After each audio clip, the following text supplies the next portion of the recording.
ประตูนันทวันครับโอ้พญานาคสวยมากครับพญานา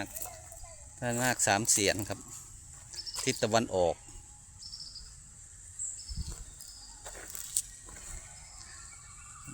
องค์พญานาคสีเขียวสวยมากเลยครับใหญ่ระวังรถลูกเดินเข้ามา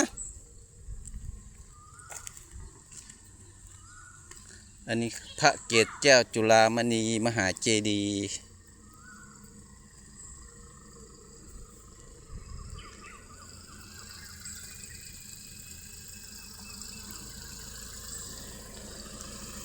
สวยนี่สูงมากครับ